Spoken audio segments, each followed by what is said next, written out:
Добре, криптоентузијасти, како и секогаш, значи специјално неделно видео на ваше гласање, а денеска имаме специјален гостин офлайн, господинот Бенџамин Коен. Знаете, сами редовно го пегламе на каналот, но овој пат ќе биде специјална едиција затоа што додадов и малку повеќе пегли. Значи заслужено пак ќе кажам, затоа што има доста дупки во неговите анализи, повторно, има многу работи за кои што се сложувам со него, јасно. Да не забораваме дека повторно на крајот од денот дечкото е еден од најдобрите техничари, кога станува збор за техничка анализа, значи нема тука ништо што да се каже, но на крајот од денот има многу големи дупки кога станува збор за геополитика, кога станува збор за макроекономија. Да, му признавам во ред, на крајот од денот дечкото е инженер, значи не е дека он завршил економски факултет, но некои работи кои што например постојано ги зборува нема никаква логика, посебно кога станува збор за економски аспект, и тоа денеска повторно ќе го покажеме, со разлика со тоа што он постојано беше против на некој начин на акумулирање на алткоини, а денеска ќе покажеме и со негово тврдење дека она што досега го зборувал буквално нема логика. Значи вие практично сте го промашиле целиот овој период каде што требало да купувате алткоини, а он дури сега признава дека требало да се купуваат алткоини, но нели, чекор по чекор, ќе имаме така речено целосна обработка. Ова е видео каде што Бенџамин Коен гостуваше на Altcoin Daily, најголемиот моментално канал, мислам дека негде со CoinBiro, значи не станува збор за некои лаици, станува збор за луѓе кои што се долго време во криптосекторот и кои што навистина имаат солидни знаења од криптосекторот, така да ова би било недозволиво ако мене ме прашувате, но повторно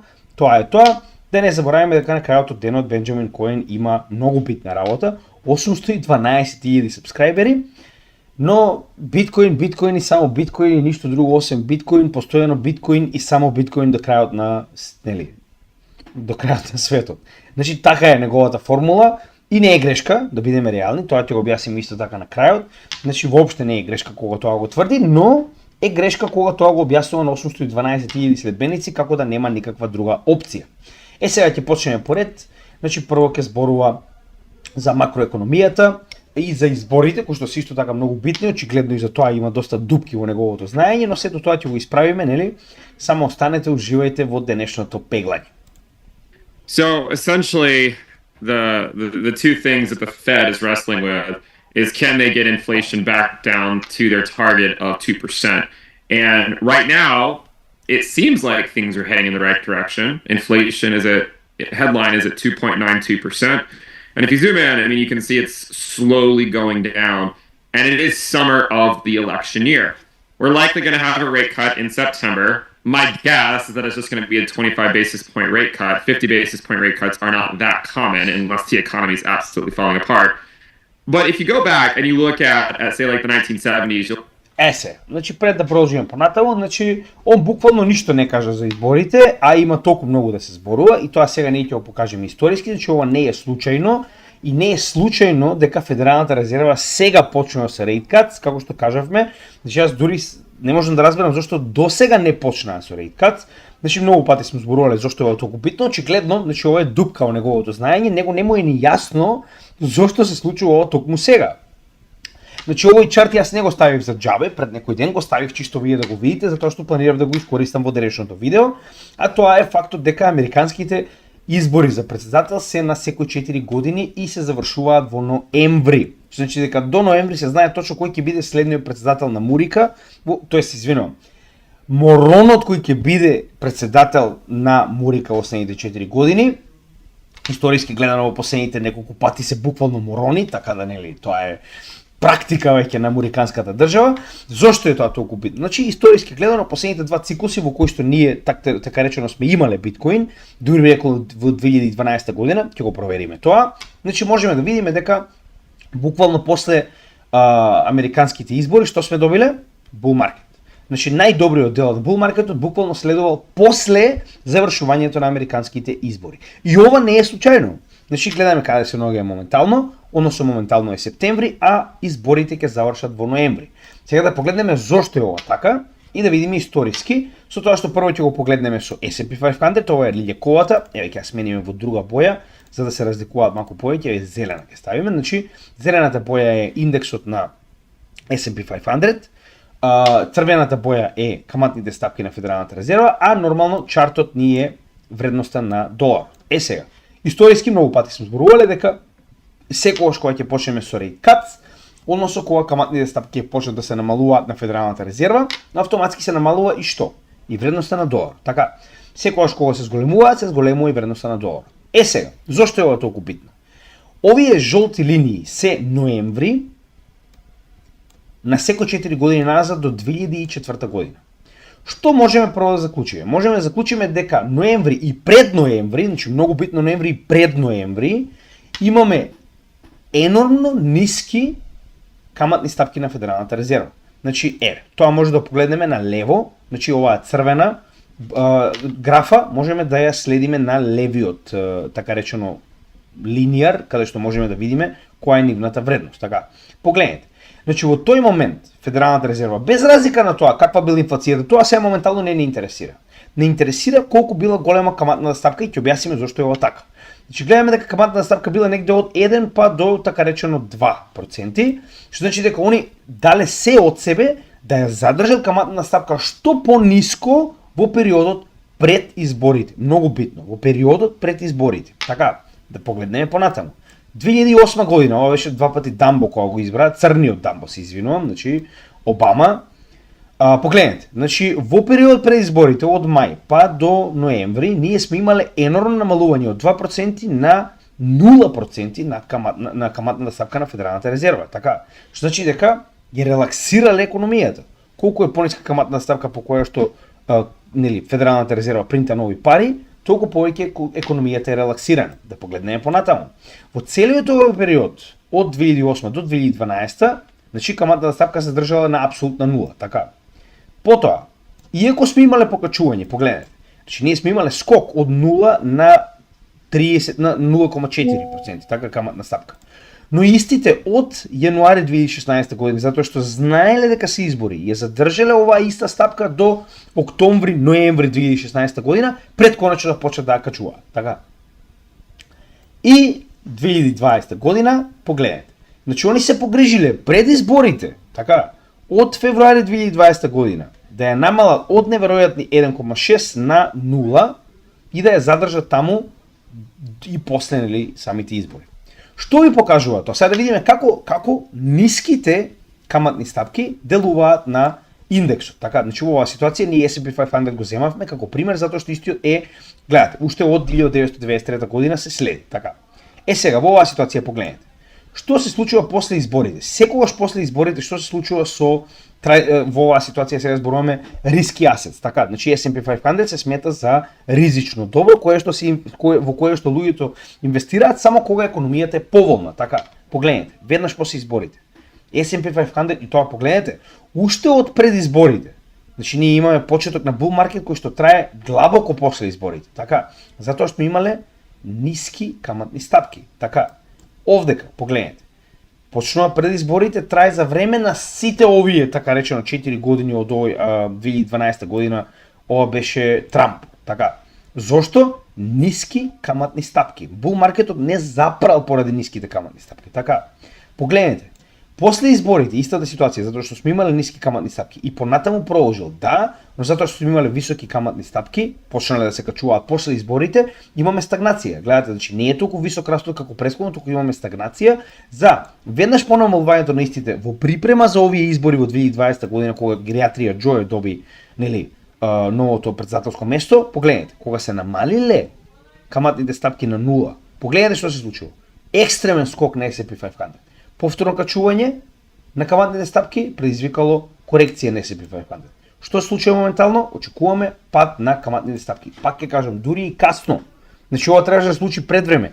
Зошто е ова така? Не заборавајте дека канцеларот или претседателот на Федералната резерва е поставен од моменталната гарнитура која е на власт. Што значи дека Федералната резерва, посебно нејзиниот канцелар, ќе направи се што е во негова моќ, каматните стапки да бидат што може пониски пред изборите. Затоа што колку е порелаксирана економијата, толку повеќе луѓето веруваат дека економијата е поволна, дека има многу пари, иако станува збор за принтање на пари, девалуација, но како и да е, нема да разговараме сега за тоа, не е битно. Идејата која е? Гледаме дека историски пред сите Погледнете, што 2008 година, 2004 година, пред сите избори ние сме имале значи најниски можни каматни стапки. И циклусот на рейт хайк секогаш бил во средината на председателството на кој да е тој што е председател моментално, односно на владата која што е моментално така речено одговорна за Мурика. Така. И сега, ако овдека ние го додадеме биткоин, значи тоа е она што очигледно не ви го кажа Бенџо, а е битно, многу битно, погледнете, ќе го додадеме биткоин. Истата ситуација. Значи погледнете, и овдека ќе зумираме чисто за да видите, само да видам каде е, моментално е ова е конец. Еве, ќе го трнеме сега моментално не си бив не е битен, чисто да видиме како тоа се одвивало, така. Значи, само не е овој, туку е овој. Ева се. Ќе го зголемиме моментално графот на биткоин за да можеме да покажеме. Погледнете. Што се случило после изборите во 2012 година? Почеток на бул маркета. Кога го зголемиме уште повеќе, ќе видиме уште појасно. Че ова е првиот бул маркет официјален од 2012 до 2013 година. Така. Што се зголемило, што се случило после така речено претседателските избори во 2016 година? Така, погледнете. Почеток на бул маркет. Затоа што сме имале екстремно ниски во оваа ситуација каматни стапки. Како се почнале да се качуваат каматните стапки, така сме добиле стагнација. Што се случило после изборите во 2020 година, односно нашиот омилен гериатрија Џо? Бул маркет 2020-2021 година. Зошто? Затоа што сме имале енормно ниски каматни стапки. Што очекуваме сега да добиеме? Очекуваме да добиеме намалување на каматните стапки. Историски, секогаш кога сме имале намалување или ниски каматни стапки, ние сме имале бул маркет. Така, што значи дека тоа е најбитниот дел кој што требаше да каже за претседателските избори, не само да спомне дека има претседателски избори, а нормално, значи да видите дека ова е така, значи ова се официјално или според Британика, значи ноември 3 2020 година, гериатрија Џо, така, значи еве да видите дека е ноември, така. Орангутанот Трамп во 2016 ноември и да не заборавиме Ушко ноември 2012 и 2008, така. Значи во оваа ситуација јасно е, така, оно што ние го спомнавме сега, дека за тоа се битни изборите. Затоа што историски Федералната резерва се обидува да угоди на тој што е на власт и во оваа ситуација тоа беше нели кога се уште имаше надеж дека потенцијално ќе биде изгласан Бајден, значи да направи фиктивно економијата да изгледа многу порелаксирана и многу подобра за разлика од тоа што е, затоа што многу едноставно е да направите дека вашата економија е добра кога принтате енормна количина на пари, така. Но тоа е друга тема за друго време која што ние сме објаснувале. Значи тоа е битниот дел кој што треба да го спомне за изборите, а не да ми кажува дека ќе имало избори. Да, има многу битна работа, сам треба да објасните што е тоа, така. You'll see a very similar period where inflation fell just below 3% in the summer of the election year, and then it started to accelerate again. So the Fed is going to try. Но зошто? Значи, тоа е оној дел што ние постојано го зборуваме. Зошто паднала инфлацијата во летото и есента на така речено изборите? Затоа што историски во средината на циклусите ние сме имале високи каматни стапки за да ја спуштат инфлацијата што може пониско пред да дојдеме до следните избори. Така, значи ова не е магија, ова имал причина зашто се случило. Така. Try to avoid repeating that, right? We don't want to see that happen again. I don't think any of us want to go through another wave of inflation. But then on the other end of the spectrum, сега. Ова што го зборувам сега моментално е ембаргото од 1970 година. Односно, тоа што постојано и ние сме го зборувале е стравот на Џером Пауел дека ќе се повтори сценариото од 1970 година. Што е тоа? Значи треба и тоа да го објасниме. Не е само да кажете абе тоа страфуваме дека ќе има втор раст на инфлацијата. Односно, во 1970-та, почетокот на 70-тите до 73-та година, значи ние добиваме ембарго од страна на Саудиска Арабија заедно со производителите на ОПЕК, кои што ја дига инфлацијата, односно во оваа ситуација цената на горивата во почетокот на 70-тите години и предизвикува висока инфлација, нели, поради тоа што цените на горивата се дел од CPI, автоматски ја креваат инфлацијата на многу високо ниво, што е во исто време и овој дел. Погледнете, од 70-тите па нагоре, првиот врв кој што го гледате овдека, до неверојатни 12% инфлација во Мурика е поради ембаргото на нафта. Нешто што ние сега го немаме. Тоа е она што он се обидува да го објасни, но не кажува дека не е така. Значи не е исто како 70-тите, се разбираме. Значи дека вие не може да очекувате втор скок Затоа што вие ги немате истите услови од 80-тите години, кога сме имале војната помеѓу Иран и Ирак и Иранската револуција. Така, уште една пречка во производството и во дотокот на нафта на глобално ниво. Затоа сме добиле втор скок на инфлацијата, односно цените на нафта, и втор скок на инфлацијата во Мурика од падот кој што сме го имале од 12 до 5% и повторно до 15%. Значи, не е овдека вината само на Федералната резерва, туку и на надворешната политика на Мурика, која што се мешала кај што не е место. Во оваа ситуација ембаргото ние сме го обработиле. Имате соодветно видео во курсот за напредна техничка и фундаментална анализа, каде што детално објаснуваме за нафтениот шок од 70-тите, кој што сме исплашени дека ќе се случи, но како? Значи, тоа е оно што не го зборува овдека.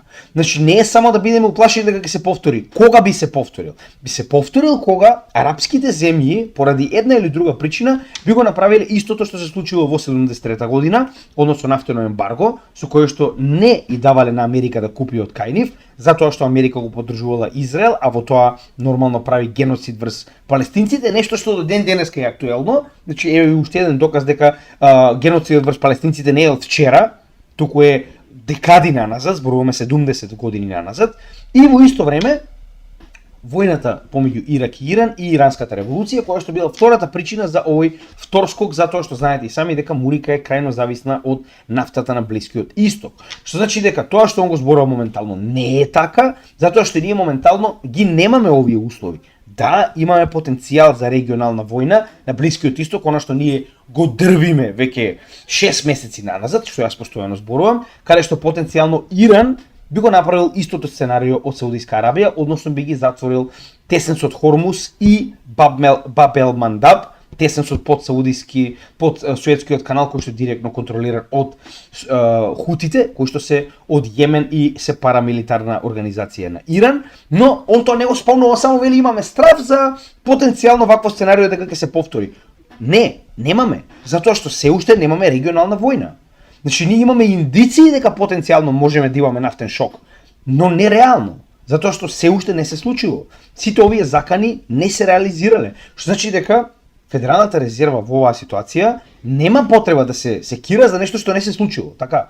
Значи, вие треба да се секирате ако имате ембарго, ако имате нафтен шок поради затварање на овие тесници. Не ако го немате тоа, што значи дека ова треба да биде соодветно објаснено на луѓето за да разберат од каде е овој страв за потенцијална втор скок на инфлација, тоа што он го зборува, кое што реално моментално го немаме, така? Значи, за да им стане јасно на луѓето што уствари ти зборуваш, од каде тебе ти е стравот за втора инфлација, така? You have, could they stay too high for too long? If you go back to the 1940s, we actually... Сега, пред да продолжим 1945 година, оно овдека се обидува да објасни дека моментално стравот на Федералната резерва е дали ќе имаме soft или hard landing. Ние многу пати сме разговарале за тоа и јас сега се спротивставам на неговиот аргумент со една многу битна работа. А тоа е, дали ќе имаме soft или hard landing, за нас е позитивно во било кој од овие исходи. Soft landing, она што он го зборува, е моментот каде што ние ќе имаме соодветно намалување на инфлацијата до оваа мета од 2%, а во исто време нема да имаме премногу голем скок на невработеноста, кон она што моментално он алудира, затоа што секогаш сме имале скок на невработеноста, историски сме имале и период на рецесија. Сега, доколку успее тоа да го направи Федералната резерва и успее да намали инфлацијата без при тоа да предизвика енормен скок на невработеноста, односно да не зборуваме на празно, значи еве чарт во кој што можеме да видиме дека секогаш кога излегла над 4% невработеноста во Мурика, сме имале период на рецесија. Тоа се овие сиви зони каде што економијата стагнира, дури и е во негатива, значи две последователни четвртини имаме, наместо зголемување имаме намалување на бруто домашниот производ. Така, сега, гледаме дека историски секогаш кога сме имале скок на невработеноста сме имале рецесија. Моментално ние се наоѓаме во 2024 година, каде што само што излезе невработеноста над 4%, иста да стигне до 4,3 и сега се врати до 4,2%. Што значи дека невработеноста ни е многу јасен индикатор за потенцијална рецесија, но сега се враќаме на тоа што јас постојано го зборувам. Ако имаме soft landing, тоа е одлично. Нешто што никогаш не се случило, затоа што гледаме дека историски ниту еднаш според овој чарт, ама ниту еднаш не успеале Значи не успеале да имаат soft landing, затоа што гледаме дека секогаш кога успеале да намалат невработеноста, ние сме имале зголемување на се извинувам, намалат инфлацијата, ние сме имале зголемување на невработеноста и сме имале рецесија. Така да јас не гледам зашто сега би било различно последните 10 пати, а од друг аспект, тоа што ние го зборуваме, погледнете го видеото каде што детално објаснуваме што очекуваме доколку добиеме рецесија, односно hard landing.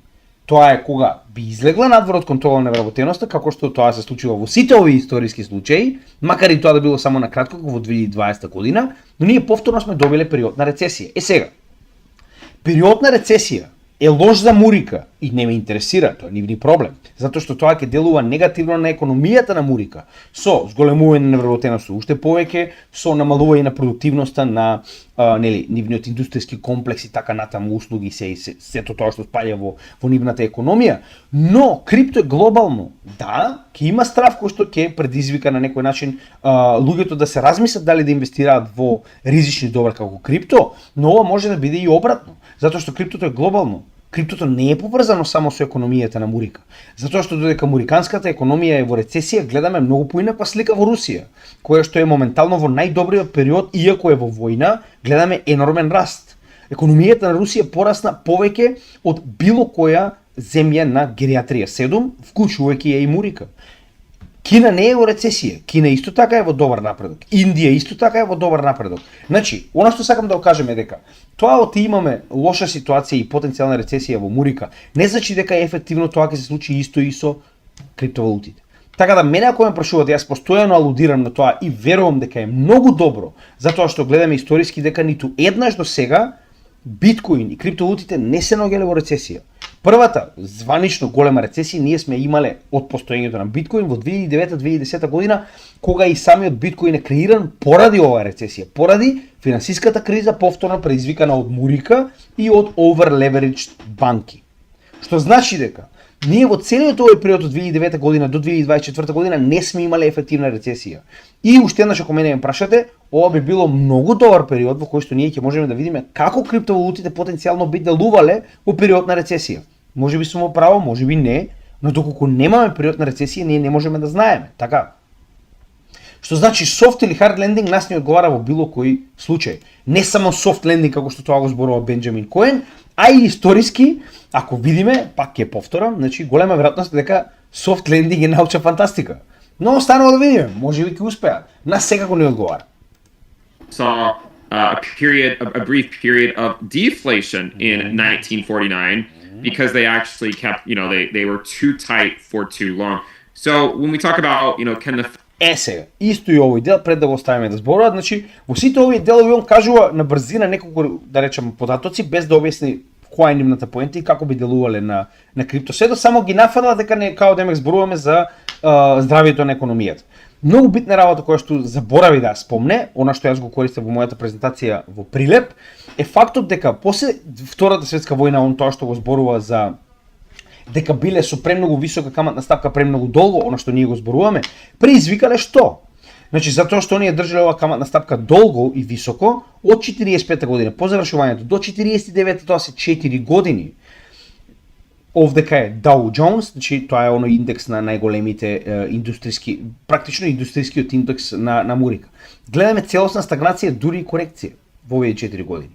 Што значи дека рецесија доаѓа. Она што јас го зборувам. Значи доколку оние задржале премногу високо оваа каматна стапка како што тврди Бенџамин Коен, затоа што ако продолжи понатаму, ние се наоѓаме кон што? Кон рецесија, така. Значи еве, тоа е Втората светска војна што заборави он да го каже, нешто што навистина се случило. И Dow Jones тоа ни го покажал. Значи не можеме да провериме Nasdaq, не можеме да провериме нормално S&P 500 затоа што не постоеле, но Dow Jones постоел. И можеме да видиме дека истиот бил во корекција надолу цели 4 години. Само заради тоа што Федералната резерва ја држала каматна ставка премногу високо, премногу долго.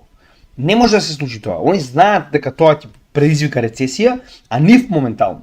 Додека Америка е во 3 ефективни војни, тоа ни по точка разум не им одговара. Што значи дека јас не верувам дека они ќе си дозволат вакво нешто да се случи и верувам дека многу брзо ќе ја симна тоа каматна стапка од 5,5 на многу пониски нивоа во следниот период. Fed achieve a soft landing? It's basically, can they cut soon enough to avoid deflation, and can they wait long enough to avoid a second wave of inflation. The other thing that they're obviously trying to balance is, of course, the unemployment rate. Сега, значи тоа што он се обиде да го објасни, само да го преведам за оние кои што не знаат англиски, е буквално дали ќе можат да задржат доволно за да ја намалат инфлацијата и навреме да почнат да намалуваат за да не се случи скок на невработеноста премногу високо, но тоа е веќе касно. Значи веќе е касно, затоа што невработеноста е веќе висока. Односно, ако се вратиме на најосновниот чарт, каде што во оваа ситуација ни се поставени каматните стапки на Федералната резерва и во ова време се поставени и невработеноста, ако ставиме линија на 4%, значи овдека ќе ставиме на 4, чисто за да само момент. Малку не избега линијата, не е битно, ќе ја ставиме овдека, значи од лева страна ние практично треба, тоест на десна страна е овдека, треба да најдеме каде се 4%. Ево, 4%. Значи моментално ние можеме да видиме дека они никогаш досега не успеале навреме да ја така речено намалат оваа стапка на каматна стапка за да не се дигне над 4% невработеност. Погледнете. Значи никогаш историски не успеале такво нешто да направат и секогаш невработеноста скокнала некогаш до 6, некогаш до 10 и така натаму. Што значи дека историски ова никогаш не се случило. Значи soft landing не се случил никогаш, се разбираме. Но пак ќе кажам, нас не одговара во било која ситуација. And the unemployment rate is starting to move higher here. It seems like it's sort of entered into a nonlinear phase where it's starting to move up a bit quicker. Now, given we are still at relatively low levels for the unemployment rate, it's still only 4.3%. In the context of history, that's still relatively low. And ultimately, this is what the Fed sort of needs to see happen to soften up the labor market, to reduce the pressures on wage inflation, and to actually get inflation back down to the 2% target. So those are the two things that the Fed's trying to maneuver right now as we go into the end of the year. So it's Значи, објасни практично зошто моментално се уште се држат каматните стапки високи, затоа што практично преку оваа репресија на економијата, затоа што нема нови пари, затоа што каматните стапки се доста високи, се обидуваат да ги натераат луѓето да едноставно така речено почнат да си ги враќаат своите долгови и да не земаат нови долгови и на тој начин едноставно да делуваат на цените. Значи да ги намалат цените на се и да ја намалат инфлацијата. Да, но како што веќе кажавме, досега историски не се случило. Можеби прв пат ќе биде ова, пак ќе кажам тоа би било крајно позитивно за нас, но досега такво нешто не се случило. Сега нема да налеземе премногу затоа што оприлика ја и он ги имаме оприлика истите сваќања, но пак не заборавајте дека они се муриканци, нив дебело ги боли дали ќе има рецесија или не, додека нас тоа не ни е толку битно затоа што тоа е проблем за економијата на Мурика. Се разбираме? Да, можеби ќе има реперкусии во крипто светот, но не можеме да бидеме сигурни. Уште еднаш ќе напоменам, јас очекувам дека тоа ќе биде позитивно за криптовалутите, но останува да видиме. А нив многу ги боли име проблем затоа што ако дојде рецесија тоа ќе биде малку потешко за муриканчињата моментално. Сега, да го трнеме ова на страна и да одиме на следната тема. Значи, генерално овдека не се разликуваме многу во нашите огледувања, освен во фактот дека, пак ќе кажем, јас и да имаме рецесија го гледам како позитивен фактор, не како негативен, со оглед на фактот дека очигледно за некои работи баш и нема некои добри познавања, иако можеби претходно го спомнал, значи нема добри познавања од каде потекнуваат овие работи очигледно. Овој дел овдека ќе биде практично за циклусот на биткоин, нешто што се сложуваме, но има еден, да речем, сегмент во кој што не се сложуваме воопште, нешто што постојано аз го алудирам, а он го користи, не можам да разберам зошто, но сега ќе го објасниме нормално, со тоа што овдека сега ќе зборува за циклусот на биткоин и за left translated cycle, но ќе зборува и за пандемијата која што моментално ја нема. There's two things, right? There's the 4-year cycle, which I think all of us are very familiar with at this point, where Bitcoin tends to operate under these under a fairly predictable 4-year cycle pattern. And essentially that pattern is where Bitcoin tops out in Q4 of the post-halving year, right? You can see it was in 2013, you can see it in 2017, and also in Q4 of 2021. And maybe I shouldn't say every, but at least the last two cycles, about maybe 1 to 2 years into the cycle, there's this discussion. Пред да продолжиме понатаму, значи за ова се сложувам целосно. Ако се сеќавате и ние исто така следиме моментално, значи буквално истиот тој циклус, ако се сеќавате, кој што ние го следиме, е според нашите, пресметки, секогаш од така речено дното до врвот 35 месеци. Со тоа што он што кажува дека во четвртата четвртина од следната година после халвингот ние имаме врв. Тоа е практично исто. Односно, ова е халвингот, значи ние халвинг сме имале така речено во јули 2016 година, а сме имале врв во ноември 2017. Односно четвртата четвртина од следната година од халвингот. 2020 година ние сме имале халвинг во мај 2020, а сме имале апсолутен врв во ноември 2021 година, односно четвртата четвртина од годината после халвингот. Каде се наоѓаме моментално? Се наоѓаме во април 2024 година, кога имавме халвинг, кога очекуваме да имаме врв во ноември 2025 година, односно пак тоа ќе биде во зимата во годината после халвингот 2025.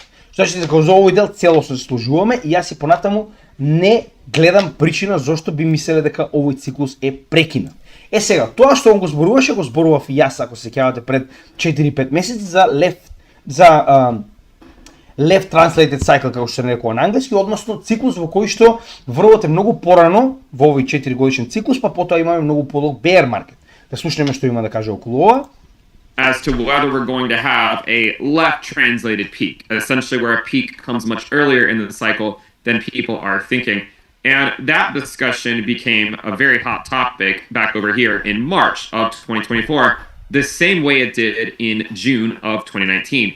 You can see that both rallies were over 300%, about 350% or so.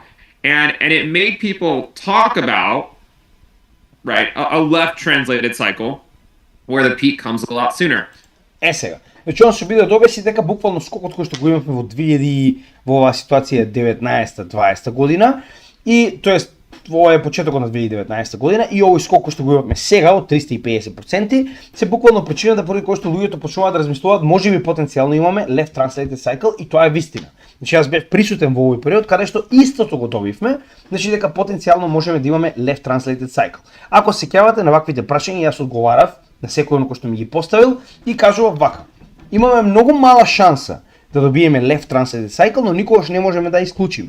Но за да добиеме такво нешто, ние треба да видиме цена на биткоин која што е изразито висока. Значи ние треба да добиеме цена над 100.000 и така натаму, каде што веќе можеме да разговараме за потенцијален left translated cycle, но тоа е веќе минато. Зошто? Затоа што потенцијалот за таквиот тип на bull циклус беше тоа да го добиеме во текот на овој период. Значи дека ние до сега веќе требаше да бидеме во завршната фаза од потенцијален left translated cycle. Но ние не сме. Значи во овој дел се сложуваме, значи истото го имаш и он мислење, но не се секирајте, доаѓа најдобриот дел. But one of the things that, I've talked a lot about is that what if the 4-year cycle is still intact, but the timing of the rate cut part of the cycle and how it affects crypto is just delayed, right? So instead of it occurring in the pre-halving year, like it did in 2019, where you had a sort of a very quick expansion followed by about 6 months of lower highs and lower lows, and then finally broke out of it. It seems like the same thing has happened, right? It seems like history has in fact repeated itself, where a lot of us get excited and people talk about a left translated peak where Bitcoin's going to go much higher, much sooner than people think, and then the market just sort of fades for a while, and people wonder why. Well, значи цело време таа пата пандемијата. Една битна работа која што мора да разбереме. Кога имаме непредвидливи ситуации, како што беше пандемијата во 2019 година, тоа е нешто што радикално делува на економијата и не можете да го предвидите, се разбираме? Што значи дека не може ова да го поврзува со регуларното намалување на така речено стапките на во оваа ситуација би рекол на каматните стапки на Федералната резерва. Зошто го велам тоа?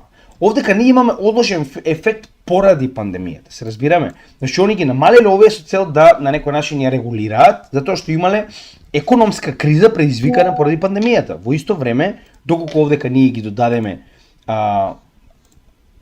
погледнете зошто.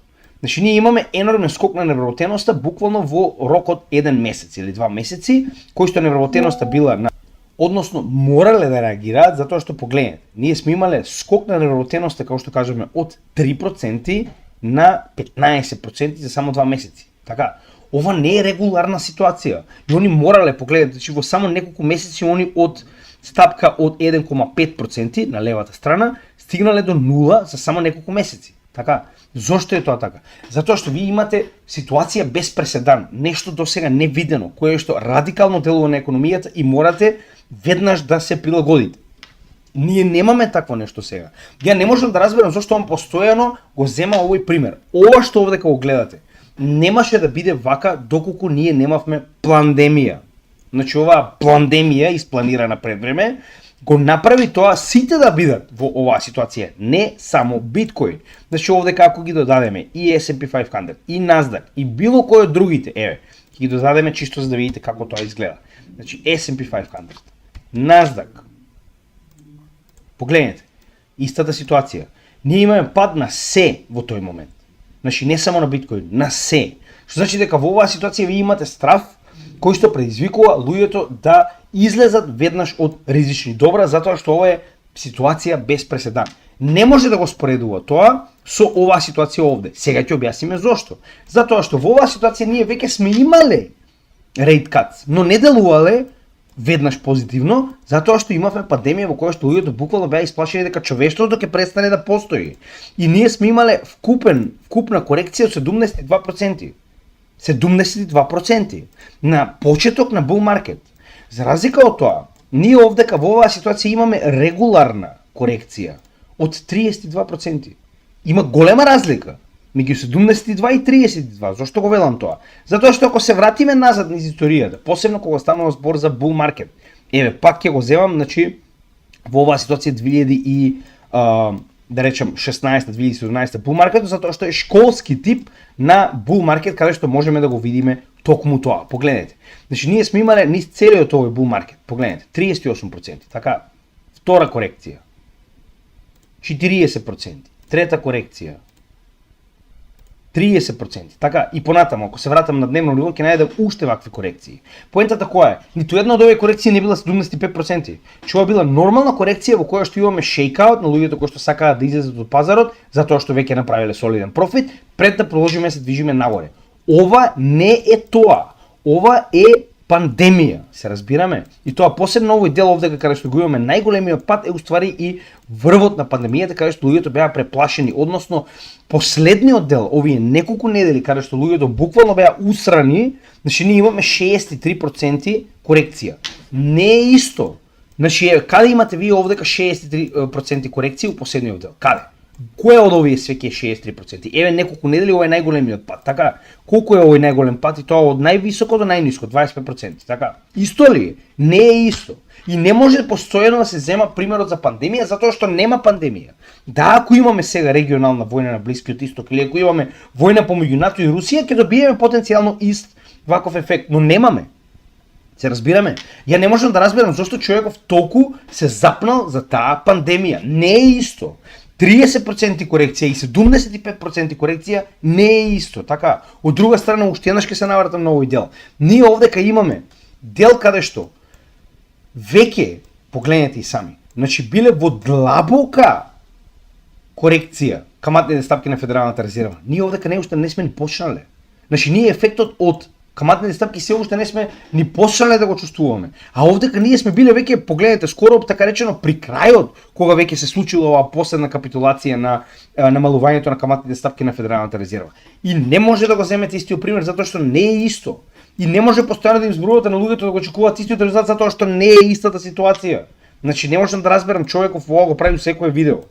I think it's playing out in a very, very similar fashion, and you can look at it on several different scales, right, or several different metrics. Како е на ист начин? Имаме корекција, значи не може да биде иста корекција каде што овде ќе имате енормен голем страф на пазарот, а овде кај единствен страф е потенцијална рецесија. Значи потенцијална рецесија, нешто што се случува секој 5-6 години, не може да биде исто со пандемија која се случува еднаш во 100 години, се разбираме? Значи смешно е такво нешто да тврдите. И повторно, он вели 6 месеци. Да, ако време траењето е 6 месеци, не значи дека тоа е заради повторувањето на овој сегмент од 2019 година. Повторно, Јас не верувам ни по точка разно дека ние имаме дури ниту потенцијал да стигнеме до 70% корекција како што е овдека случајот. Зошто го велам тоа? За да стигнеме ние до 70%, ние треба да стигнеме, погледнете, до $20,000. Тоа е научна фантастика. Значи, еве ви е таа анализа негова. Значи, ние треба да стигнеме до $20,000. Тоа е научна фантастика. Тоа нема да го видиме. Јас уште еднаш ќе кажам, значи јас лично верувам дека има 0,001% шанса вакво нешто да се случи поради некоја регионална голема војна како што е ситуацијата во Израел, а може да биде и обратно, може да добиеме пам поради таа војна, како што веќе кажавме, но нели нема да навлегуваме во тој дел, само ако имаме некаков енормно голем геополитички или пак е пандемија некоја monkeypox, глупостите што им истекнуваат, се разбираме, тогаш можеме да разговараме за ваква корекција. Сега нема теоретски шанси вие да видите биткоин до 20,000 и не верувам дека некогаш повторно ќе видиме такво нешто. Но останува да видиме, еве. Секогаш има 0,1% шанса. Но јас такво нешто не верувам дека ќе видиме со условите во кои што моментално се наоѓаме. И затоа нема ни да оставам понатаму да зборувам, нема логика, значи џабе ми правиш проекции на пандемија која што моментално ја немаш, така. Сега ја уклучуваме пеглата на 6-ка, затоа што е време, ова е последниот дел кој што е најбитен. Да видиме што Бенџо Коен кажуваше досега и да видиме дали е тоа така, кој ќе го поставиме тоа реално на чертовите. Значи ќе споредиме што сме правеле ние во целата оваа ситуација, ќе споредиме што он зборувал и конечно како си го погази зборот во така речено најкритичниот момент. Hard landing or not, you can see that we did get a hard landing in 2020. Whether you get a hard landing or not, there likely is going to be the Fed coming back to try to save the day. We'll see how successful they are. But I think the bigger story in 2025, look, Bitcoin has gone on a great rally so far, right? It's up 350% from the lows, essentially. It's done really, really well. But, and I've talked about this on your channel a lot, I think the bigger story next year will actually be, while Bitcoin could go up, I think the altcoin market will likely outperform Bitcoin next year. And I don't say that lightly, right? Немој, молим те. Викаш ќе направат outperform next year. Прв пат вакво нешто до сега не сум видел. Сега. Значи, како да ви објаснам? Ова многу пати до сега го зборувавме и сега дојде господинот Бенџамин Коен да признае тоа што ние го зборувавме. Сега вака. Значи, ние овде ќе погледнеме еден чарт каде што ги поставивме, значи, историски, другите алткоини, со цел да видиме како се поднесувале во однос на биткоин и како истите нормално добивале своји врвови, така.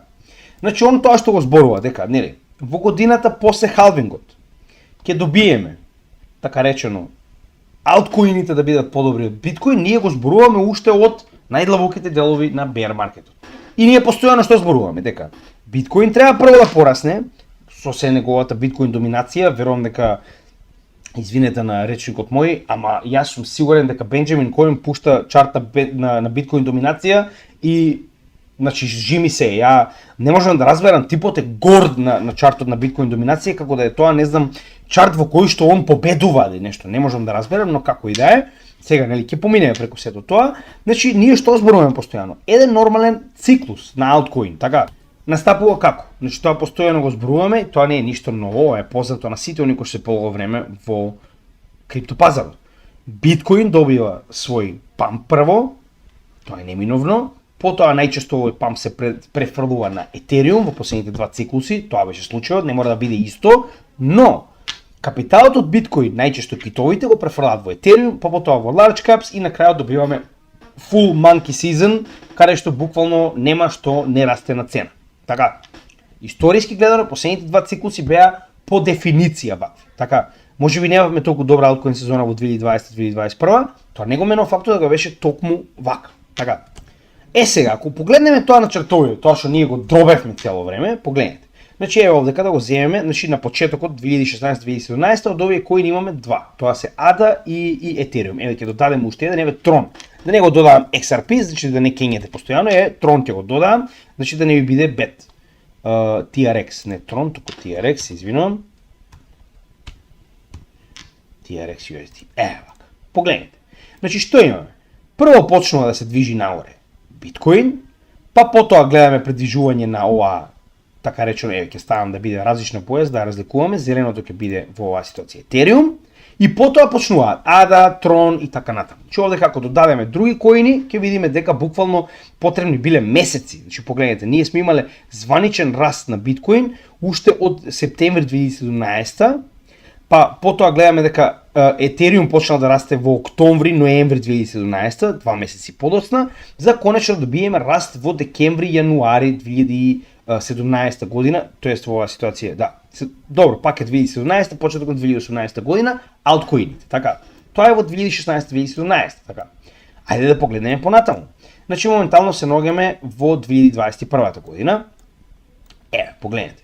Значи 2021 година, истата ситуација, че ова е врвот во 2021, првиот памп, така. Кој почнал прв да се движи нагоре? Биткоин. Кој почнал да го следи после тоа? Ethereum. Да, имало и други коини кои што биле малку побрзи, да бидеме реални. Значи во оваа ситуација, само да видам кој е ова е Algo. Така и Algo е бил брз, како и да е. Но гледаме дека биткоин почнал да се движи нагоре уште во октомври 2020 година, така. А гледаме дека останатите дури подоцна, погледнете кога параболично почнал да се движат. Во декември 2020 година. Значи 2 месеци подоцна ние сме имале параболично движење за така речено скоро сите алткоини. Што ви кажува тоа? Ви кажува дека мораме прво да добиеме енормно големо движење на биткоин, за тој капитал потоа да се пренесе во алткоините, а тоа го прават самите китови. Така. Сега, зошто е ова толку битно? Што јас постојано зборувам. Сега ќе се вратиме на чартот кој што ние го имаме во однос на нашите купувања. Сега ќе ги избришам овие за да не бунат. Сега, знаете дека овој чартот во кој што ние купувавме. Така, значи овде ги имаме сите купувања од почетокот па до крајот на целиот овој циклус. Каде што најдлабоките, значи ова е апсолутниот bear маркет на биткоин, така. Значи во овие купувања ние стававме па така речено 20 до 25% од портфолиото, зборувам од оној куп на алткоини кои што го имавме од претходниот циклус, така, оно што сме го спечалиле. Со тоа што ако погледнеме историски, ова се алткоините кои што ние сме ги акумулирале. Значи не биткоин. Ние користевме биткоин чартот како водилка, затоа кога истиот ќе биде на дно, со цел да акумулираме алткоини. Тоа го знаете, ако сте следели нашиот канал, ви е многу јасно, така. Погледнете каде ние купувавме алткоини. Погледнете. Значи ние купувавме алткоини на апсолутното дно. На апсолутното дно. Значи, овие алткоини кои што ние сме ги акумулирале уште во најдлабоките делови во летото 2022 година и цела 2023 година, во најголем обем се акумулирани на апсолутното дно. Овие купувања што ги гледате овдека се по 1%, 0,5, 2% и така. Има голема разлика во однос со тоа каде сме ставале 20, 10, 15% и каде ставаме по 1 до 2%. Тоа ви кажува дека ние ако ги погледнете, значи средните вредности на овие алткоини кои што гледаме дека некои од нив имаат многу добри напредоци, некои не толку многу добри, така. Значи ние сме направиле одлично купување и ние се уште купуваме, така. И за оние кои што се добри во цена и за оние кои што не се. Ние и понатаму акумулираме алткоини, што ви кажува дека ние сме успеале до сега да акумулираме алткоини на најниската можна цена во овој bear маркет, па до почетокот на овој bull маркет, каде што некои, пак ќе кажем, имаат подобар успех, како Chainlink, така, сега зборувам од нашето портфолио, како Render, како ICP и некои имаат се уште послаб успех, како што овдека се, например, VET и Cardano, така.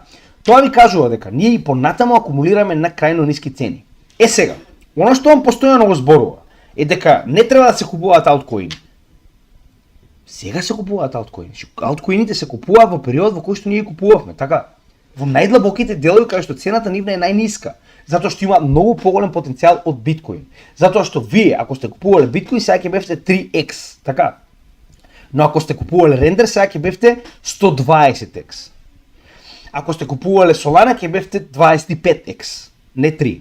Така. Па дури и Ethereum да сте купувале, сега ќе сте во солиден профит. Сега, зошто е ова толку битно?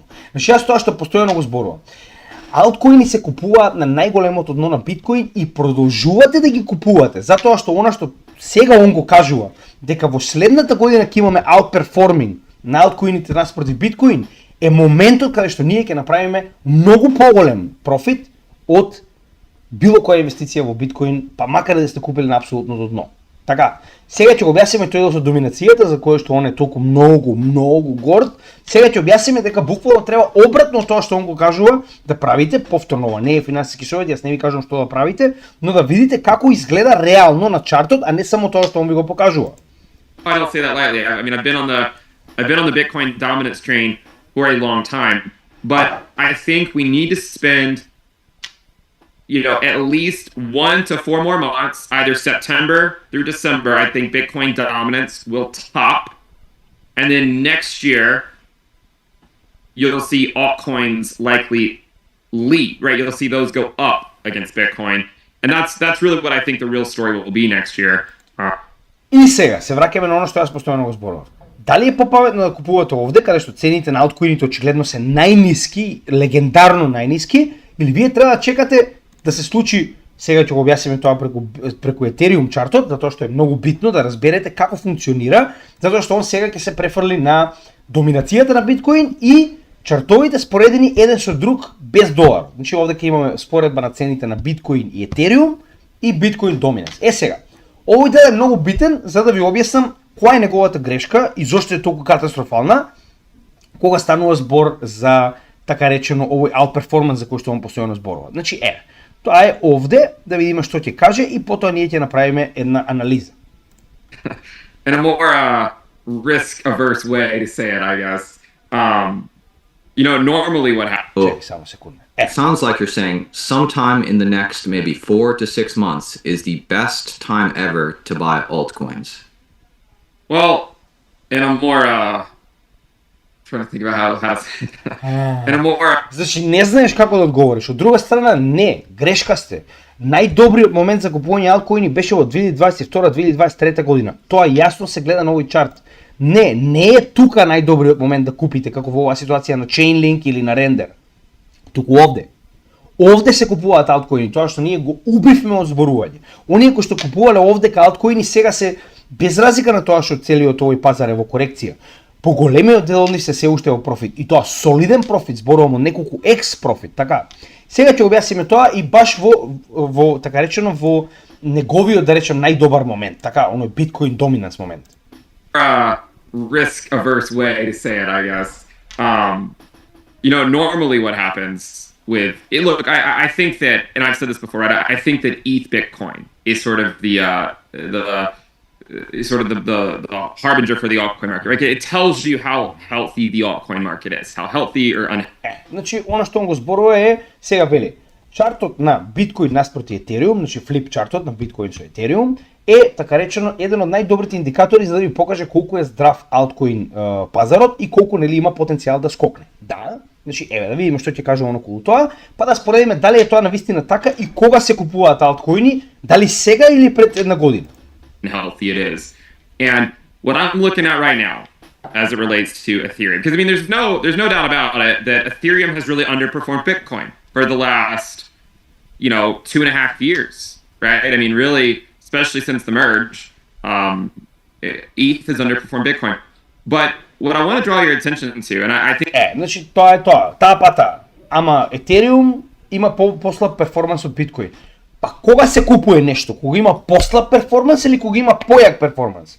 Значи ти го купуваш кога има појак перформанс, ти практично си само излезен капитал на луѓето кои што купувале кога цената била ниска. Така, сега ќе го покажеме само, нели, прво ја не може да разберем дали човекот воопште се слуша сами од себе си некогаш. I think it's important to understand the altcoin market by looking at this metric. ETH has gone through this same pattern with Bitcoin 2 times before, where it sets a low, and after setting that low, it bounces to a double top and then comes back down and eventually breaks below that low. And you can see that it broke below it in November 2016, and then it broke below it in July of 2019. And then ETH Bitcoin then bottomed out within 1 to 2 months, right? So in 2016, it bottomed out 1 month later. In 2019, it bottomed out 2 months later. That doesn't mean that ETH USD has to immediately go up, right? And I want to be clear about that. I'm not saying that it will. And in fact, honestly, I think there could be a little bit more pain for it. И сега он шокење тука, дека гледате, значи потребно е прво нели као да се направи дно, каде што Ethereum има, нели, послаб перформанс за разлика од биткоин, пред конечно да тргнеме да се движиме нагоре, така речено, нели во следниот циклус. Тоа што он го кажа, во следната година, че запамтете го тој дел, во следната година историски алткоините прават аутперформанс на биткоин. Сега да се навратиме на тоа што он го зборува. Ево го истиот чарт. Значи овде имаме чарт каде што буквално можеме да видиме кога биткоин правил аутперформанс, тоа е кога овој чарт се движи надолу. Тоа значи дека биткоин има многу подобар скок за разлика од етериум или па многу послаб пат за разлика од етериум и обратно, кога овој чарт се движи нагоре, тоа значи дека етериум има движење на цената повисоко за разлика од биткоин. За да ви биде полесно, овдека го ставив и значи ова лјакова, сега ќе смениме во друга боја за да биде малку поразлично, значи ќе ставиме во зелена боја. Значи во зелената боја е вредноста на етериум наспроти долар. Така. Сега овдека ние можеме многу јасно да видиме дека секогаш кога така речено имаме пад на овој граф, имаме движење на цената на етериум нагоре. Што тоа значи? Значи дека етериум многу подобро се движел во цена за разлика од биткоин. Така. Со тоа што гледаме дека тоа секогаш се случува, ова е лилјаковава боја, кога доминацијата на биткоин се движи надолу. Односно што се случило? Тоа што ние постојано го зборуваме. Значи цената на биткоин прво оди нагоре. Така, добива капитал. Кога луѓето ќе почнат да излегуваат од оваа капитална вредност, биткоин, почнуваат да инвестираат во се што станало. Што се случува? Неговата доминација паѓа, неговата вредност се задржува или паѓа без разлика, но почнува аутперформанс на алткоините. Во оваа ситуација тоа е етериум. И ние практично сме стигнале до ситуација каде што буквално сега потоа нормално во bear маркетот, нормално дека етериум има многу поголема корекција за разлика од биткоин и затоа што се случило? Доминацијата почнала да се движи нагоре, цената на етериум паднала многу повеќе за разлика од биткоин и сме добиле дно. Сега да ја прашаме вас. Ќе купувате овде каде што цената е најниска на етериум? Така, значи логично би било, нели? Би требало да купувате каде што доминацијата на биткоин е највисока, а каде што цената на етериум е најниска, затоа што се случува следно? Повторно доаѓаме до истата таа ситуација. Во следниот циклус од 2019-2020 година, кога сме го имале следниот бул маркет, ние пак сме добиле што? Падна доминацијата на биткоин, расна цената на етериум и аутперформанс на етериум наспроти биткоин. Уште еднаш, овдека се купува или овдека се купува? Што значи дека вие треба да купувате алткоини кога доминацијата на биткоин е на највисоко ниво или во периодот додека доминацијата на биткоин расте. Тоа што ние постојано го зборуваме. А он ви кажува дека не треба да купите затоа што цените ќе се намалуваат. Па ти купуваш кога се намалуваат цените. Така, а не обратно, тоа што јас постојано го зборувам. Истата ситуација. Погледнете овдека. После 2021 година ние имаме bear market. Така, што се случува? Истото, историски. Имаме аутперформанс на етериум, да биткоин наспроти етериум. Значи дека биткоин цената се коригирала многу помалку за разлика од етериум. Така, што се случило? Сме имале дно на етериум, цената негде околу јуни 2022 до така речено декември 2022 година. Кога рековме дека е најдобро време да се купуваат алткоини? Кога сме купувале и ние, така? Јули 2022, погледнете. Значи ние сме почнале од јуни 2022, а сме купувале највеќе до февруари 2023 година. Ова е така речено распределбата на целото наше портфолио. Ако погледнете, овдека историски може да најдете видеа точно на секој од овие датуми каде што ние најдобриот дел, најголемиот дел од стейблкоините сме го потрошиле во најниската вредност на етериум. Јуни 2022 до август 2023. Што значи дека ние сме купувале етериум и алткоини кога биле најниска вредност. Сега јасно ли ви е? Вредноста на етериум каде се наоѓа моментално дури и после корекцијата? Исто ли е како овде? Не, се наоѓа повисоко. Така, што значи дека ние сме купувале кога бил најдобар момент. Што значи дека ние сме го искористиле фактот дека доминацијата на биткоин расте за и понатаму да акумулираме. Затоа што знаеме што ќе се случи следно историски. Ќе почне да се движи надолу доминацијата на биткоин, ќе почнат алткоините да прават аутперформанс на биткоин. Дали ви е јасно каде е неговата грешка сега? Тоа што он постојано го дроби. Еве уште еднаш ќе го пуштиме на друго видео. Whether it goes up or down, Bitcoin dominance will go up. So if Bitcoin goes up on its USD pair, Bitcoin dominance will go higher. If Bitcoin goes down on its USD pair, Bitcoin dominance will go higher. And the reason for this is because of monetary policy. It has nothing to do with anything else that a lot of people focus on, in my opinion. It doesn't have to do with the news cycle. It doesn't have to do with upgrades by Добро, овдека нема нешто, не посебно се обидува да објасни како функционира биткоин. Доминес, така да можеме да го прескокнеме, но сега ќе го каже истото што јас го зборувам постојано. Значи, еве, уште еднаш ќе представиме. Значи, он сега срамежливо го праша, као дали е сега најдобриот момент за купување алткоини, вика, абе, па да, знаете, ради ризик, не. Он го промашил моментот кога треба да се купуваат алткоини, а он се уште не сака ни да им каже на своите гледачи дека треба да се купуваат алткоини. Замислете. Various altcoins, whether it be Ethereum transitioning from proof of work to proof of stake. It has nothing. The understanding that things had gotten too heated back in 2021, and that the Fed was likely going to raise rates and go through a period of quantitative tightening that would cause investors to systematically flee higher risk assets in each asset class for lower risk assets within each asset class. Точно.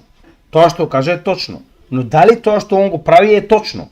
Значи он вели, кога имаме покачување на каматните стапки, нормално, каматните стапки предизвикуваат луѓето во било која класа, без разлика дали се акции, дали се ресурси, дали е криптовалути, да го реалоцираат својот капитал кон што поголемите, така речено, ентитети или капитални добра во овие класи. Односно, ако ви имате акции, нормално тогаш ќе држите Nvidia, ќе држите Microsoft, нема да држите некоја акција која стои на 3000-то место по маркет кап.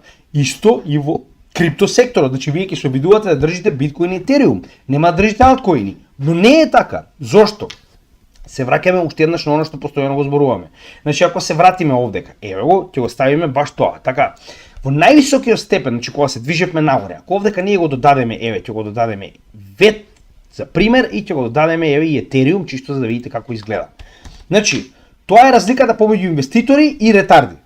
Еве ќе ви кажам веднаш. Зошто го велам тоа? Кога се движела нагоре ова, така, значи каде што имавме највисоко движење, најголем страф на пазарот, тогаш се купува биткоин или тогаш се купуваат алткоини, кажете ми вие. Значи најдобрата цена за купување алткоини била буквално тогаш, кога сме се движеле највисоко во каматните стапки и нивното покачување. Така. Значи овде јас ако ставам сега било кој друг, еве, рендер ќе оставам, чисто за да ви стане јасно дека и тие исто така биле, нели, на одлично ниво за да бидат акумулирани тогаш. Еве ќе ставиме други како на пример Link USD. Еве ќе ставиме кој да е, TRX ќе го ставиме, иако можеби вас не ви се допаѓа, значи ќе го ставиме чисто како пример. Кога била најдобро да се купува? Така, кога сме биле во највисокиот, во најстрашниот дел, каде што имало многу покачување на каматните стапки. Затоа што тогаш биле најниските цени на алткоините, кои што за некој од овие алткоини никогаш нема да ги видиме повторно.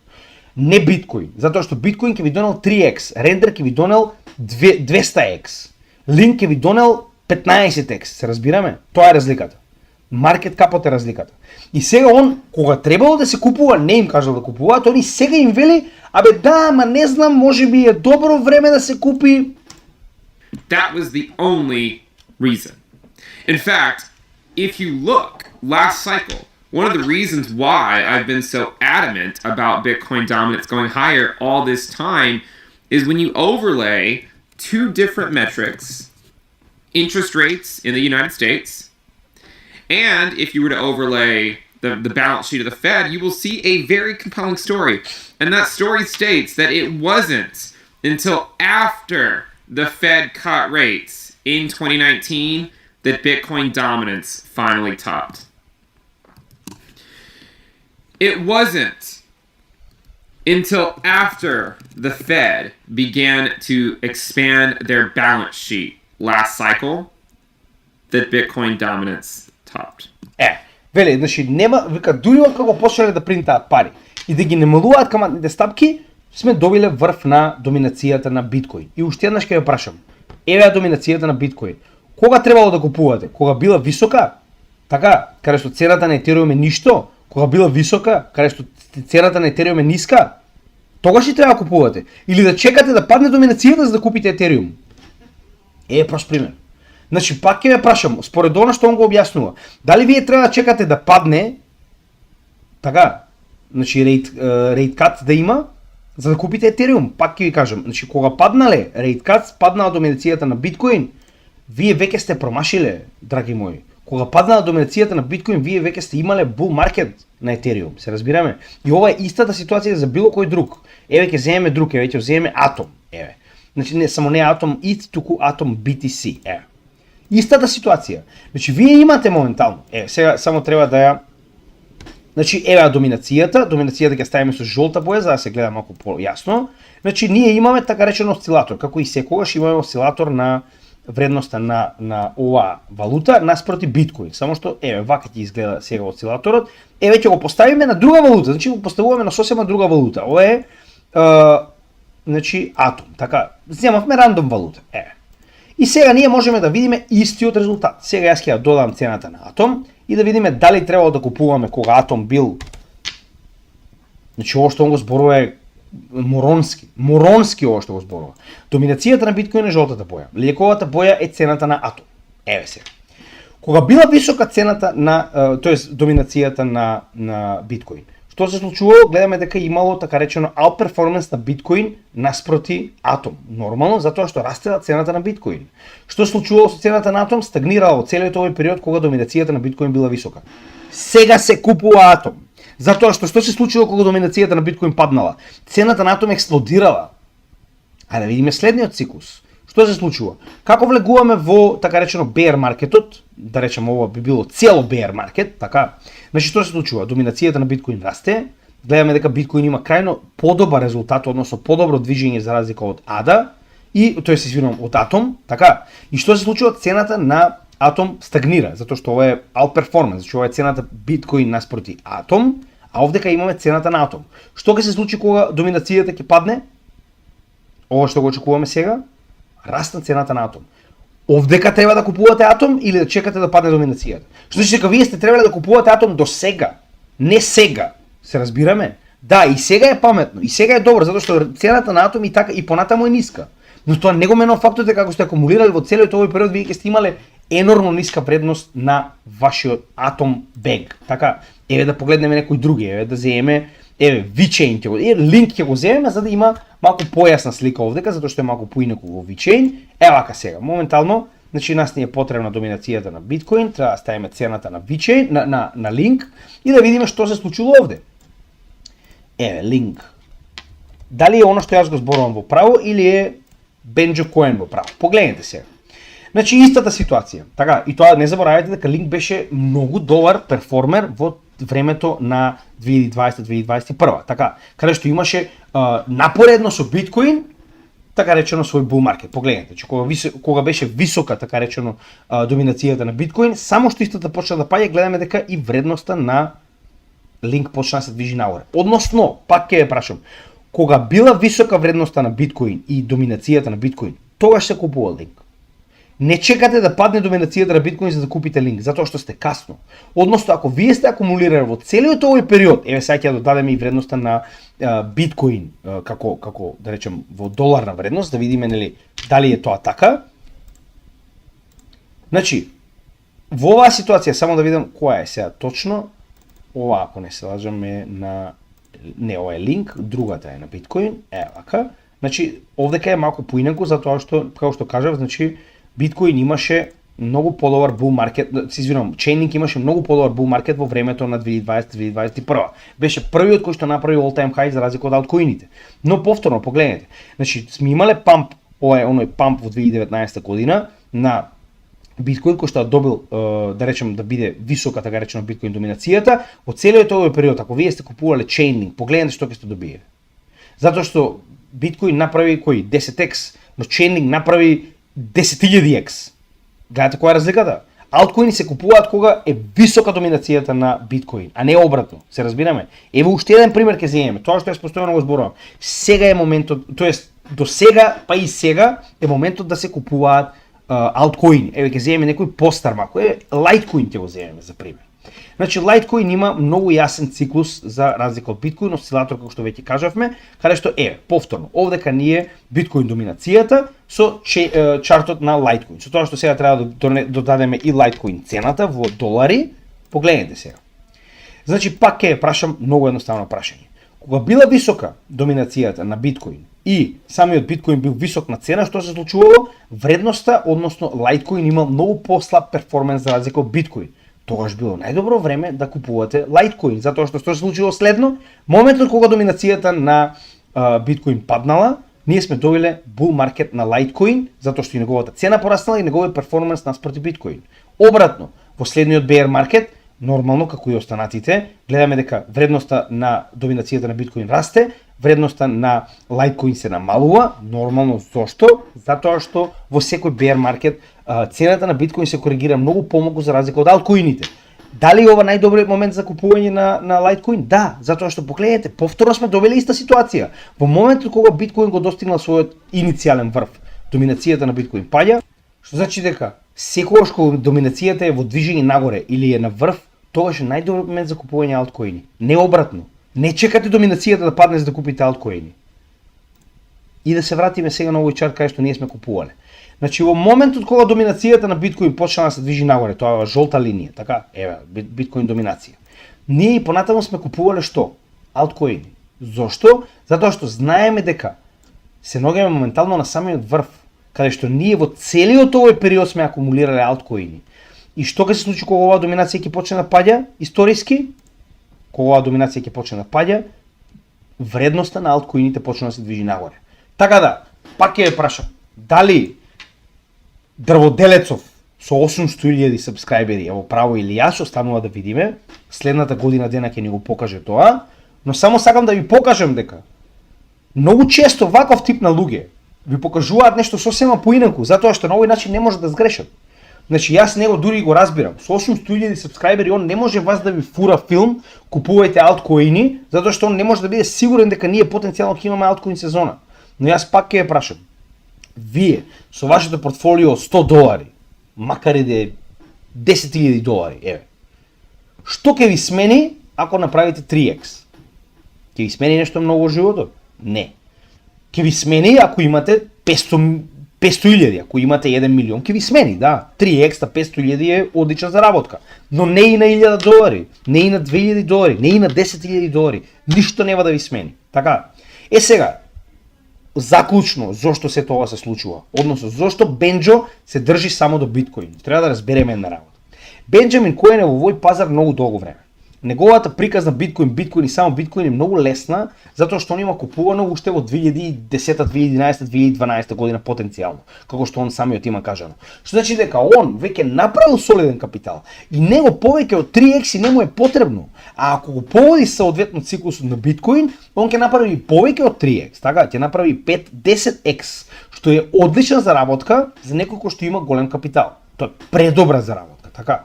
Додека ако некој дојде со $1,000 и се движи по стапките на биткоин, ќе стигне до $10,000. Дали тоа ќе ви смени нешто во животот? Затоа, овој тип на канали, овој тип на изведувачи и аналитичари се држат до она што им е фиксно. Затоа што ако вие сте гледач моментално и имате 1 милион и сте го следеле Бенџамин Коен, сте направиле 3 на крајот од циклус од 4 години, вие ќе бидете презадоволни. Но ако имате $1,000 и сте направиле $3,000 на крајот од 4 годишен циклус, вие ќе бидете налутени, изнервирани и бесни ќе бидете, така? Затоа што 4 години, ако од 1000 сте направиле 3000, вие не сте направиле ништо во животот, така? Е сега, затоа постојано ви кажувам, че овој човек тоа го прави со причина. Ја верувам дека он е свесен за тоа што, значи, зошто инаку вака би се однесува, вие кажете ми, јас себе не знам, зошто инаку вака би се однесува. It sounds like you're saying sometime in the next maybe 4 to 6 months is the best time ever to buy altcoins. Well, in a more trying to think about how to say it. In a more risk averse way to say it, I guess. Не, дури и сега е грешка. И се враќаме на истото што постојано го зборувавме. Че вие не треба да чекате да падне доминацијата на биткоин за да купувате алткоини. Вие сте промашили, вие треба да купувате кога доминацијата веќе била висока и се движела нагоре, затоа што цените историски кога доминацијата е висока или се движи нагоре се најдобри на алткоините. Така, значи кога се движи нагоре, алткоините се во најдобра можна ситуација за купување, цените на алткоините. Затоа уште еднаш ќе напоменам, значи не заборавајте дека ваков тип на канали има што да заштитат, така. Значи него му е битно на крајот од денот да биде управо и е управо. Но не е управо кога станува збор за луѓе кои што имаат $1,000 да инвестираат, се разбираме? Значи вие нема да смените ништо во вашиот живот, без разлика од колку е во право, така. Така да, дебело размислете кога го слушате. И никогаш не слушате само една личност, тоа е многу битно. Она што треба да го разбереме од ова видео е дека Бенџамин Коен има многу да ве научи, затоа што пак ќе кажам, он е еден од најдобрите техничари кои што сум ги видел во ова поле и реално и јас сум научил доста од неговите анализи кога станува збор за техничка анализа, да. Но проблемот со Бенџамин Коен што јас не можам да разберам веќе 4 години така речено има дечкото канал, јас го следам добри 2. Они понатаму се држи кон ова тврдење кое што е смешно, кое што е сосема спротивно. Сакате да ми кажете дека Бенџамин Коен не е свесен за овој чарт? Сакате да ми кажете дека Бенџамин Коен не е свесен за чартот со Етериум и биткоин? Верувам дека он го видел сето ова што јас ви го кажувам моментално. Само што пак ќе ви кажам, него му одговара да го игнорира сето тоа, затоа што на крајот од денот не повторно во право. И гледам, верувам дека голем дел од оние кои што го следат имаат солидни суми инвестирано, така да нив тоа ќе им биде сосема во ред. Нема да бидат лути затоа што не добиле 100x, затоа што немале потреба. Они не сакале да ризикуваат да добијат 100x, се разбираме. Нив им било доволно да ризикуваат да добијат 3x, кој што за нив е сосема во ред. Така да и покрај фактот дека му ги простил овие некои работи што потенцијално можеби не ги знае или не знае како функционираат, пак на крајот од денот никој не е семоќен, јас не знам како функционира блокчейн, он знае многу подобро од мене, но тоа не го менува фактот дека на крајот од денот он ви дава сосема погрешна насока, посебно кога станува збор за инвестирање во алткоини. Дечкото е алергичен на алткоини. Не е човек да му спомне алткоини, се разбираме. А овдека самиот си призна дека во наредната година дена алткоините ќе направат аутперформанс на биткоин. Но не заборавајте дека многу од овие алткоини веќе имаат направено 1000, 2, 3, 7000% профит. Затоа што сме ги купувале кога биле, односно секогаш имајте повеќе извори на информации. Не само јас, не само он, не само уште, значи мора да најдете повеќе извори на информации со цел да добиете целосна слика. Затоа што и јас некаде правам грешки, кои што да речем некој би ги воочил или би ви дал подобро објаснување. Така и јас учам исто како останатите, затоа што ќе ви напоменам. Многу е битно да имате различни извори на информации за на крајот од денот да имате целосна слика за она што се случува и да донесете правилни одлуки. Вашите одлуки исто така се битни во однос тоа колку е големо вашето портфолио. Така да во однос на тоа ќе си направите сопствена анализа, ќе ги споредите овие фактори кои што јас ви ги кажав наспроти тоа што он ви го кажа и сами ќе си донесете одлука за да не дојде да чекате од Бенџамин Коен да ви каже кога да купите алткоини и од алткоини да добиете уште 3x. Така, значи само уште нешто ќе ви го напоменам тоа. Така да за крај како и секогаш значи се надам дека уживавте во ова неделно видео. Значи воочивме некои интересни моменти каде што Бенџамин Коен очигледно е би рекол нарочно грешка во својата техничка анализа, но како и да е, се надам дека уживате како и секогаш, значи ова е едукационен материјал кој што го спремаме само за вас, македонците го добиваат бесплатно. Наскоро планираме тоа да го направиме и на англиски, каде што нормално ќе им наплатиме. Значи ова е само за македонци бесплатна материја, како што веќе напоменав, така и ќе остане. И уште еднаш не заборавајте дека ние напорно работиме за овој канал, 1100, веќе скоро 1200 видеа се снимени на овој канал. Се што бараме од вас е да ни помогнете да ја расшириме оваа материја, а како може да го направите тоа? Со препорака на нашиот канал, затоа што на крајот од денот гледате за оваа напорна едукација, само сакаме да едуцираме што повеќе македонци да бидат соодветно информирани и едуцирани, да бидат сопствени инвеститори и да бидат одговорни за сопствените финансии. Сакаме да направиме што повеќе македонци кои што се финансиски независни и кои што се писмени во економија, геополитика и блокчейн технологија. Така да помогнете ни да го направиме ова, значи на некој начин вие сте нашата единствена реклама. Гледате дека ние реклама не користиме, вие сте нашата реклама. И нормално лайк, шер, subscribe, комент на било кој од нашите видеа ќе помогне овие видеа да бидат циркулирани што повеќе на интернет сферата. Дополнително оние кои што се нови, може да го погледнете ова видео каде што детално објаснуваме се што имаме на каналот и се што треба да знаете за нашиот канал.